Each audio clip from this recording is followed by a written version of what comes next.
my god, somebody call 711 because that's the emergency dial number for this in this weird part of the galaxy because this is a sci-fi based thing. Help! He's got electrocuted.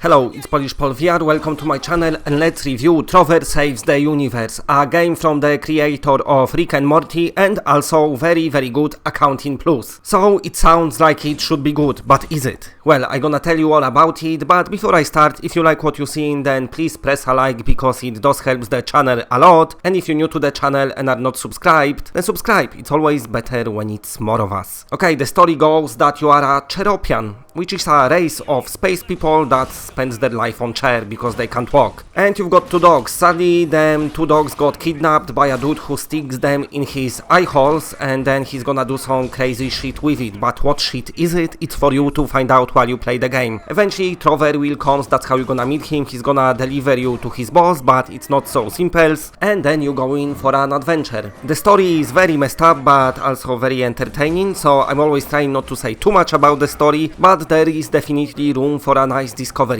while you play the game. It's a nice simple story, but the one that is very cool to follow. Okay, now let's maybe speak about the graphics. First of all, let's speak about the graphics in the VR, and the game looks very nice and sharp. Don't expect fireworks because it's not Moss, it's not Astrobot. The graphics are a bit simpler, but nevertheless colors are vibrant, everything looks nice, and art style in this game makes it nice to look at. And speaking about the Moss, the game plays a bit like Moss because controls are very similar. You are a Cheropian who helps Trover, and basically you are like controlling him like you do in Moss when you are a reader. And also you can help him, you can chuck some shit around at your enemies, you can move some stuff around, so very similar gameplay. And even combat, very simple and very similar to Moss as well. You can do a bit more in combat, but it's definitely not the most advanced combat. And you'll be spending a lot of time fighting in this game because even though there is some platforming, definitely it's not a most advanced platformer, it's kind of like one of them simpler platformer games. There is some puzzles here and there, very light, some puzzles are just there to be there and then just to disappear because they're stupid. That's what the game says. But even though it's nothing super amazing, it's still very good. What is in this game, it's very well executed. While you're traveling through this game, you're gonna listen to tons and tons of dialogue. If you're playing through it in one sitting, like I did, then there is a lot of dicks and vagina jokes to absorb. So just get ready for it. If it's not your cup of tea, this humor, if it offends you, then you're not gonna like it. If you like this humor, and if you like previous Justin Roiland's work, then you're definitely gonna love it, and there will be a lot of lols out of this game. Now let me touch a bit on the graphics on PS4. It looks pretty much like in VR. Controls are a bit different because you cannot use your head. You're using your DualShock for everything. You still are Cheropian and control camera and shit like that. Camera is stationary in both VR and non-VR. I'm assuming it's a little sneaky thing to do to reduce motion sickness. So basically you go in from teleport point to teleport point. Then you can move camera around with your phone sticks in non-VR, and with your head you are the camera. You can lift yourself up or down on the chair. The game is alright in non-VR. I'm not good in calculating resolutions and all that stuff, but it doesn't look like it's 4K on Pro, but nevertheless it looks okay. Now obviously in VR it's better because it's all around you, it all feels real. There is a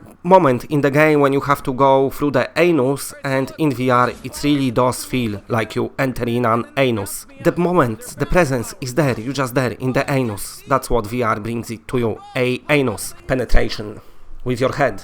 Yes, it's awesome. Anyway, let me come back to dialogue and voice acting. If you saw Justin Roiland things, then you know it's all like off-the-wall delivery. Basically, he just talks shit and then it gets put in his products, yes, and it sounds good. It's alright. There is a moment in the game when I stopped for a bit because I've been busy doing something else, and then you could even hear his voice like laughing at himself about the stuff he's saying. That was pretty entertaining. Lengthwise, it took me over 4 hours to complete, so it's not the longest game, but for VR games, it's just the standard.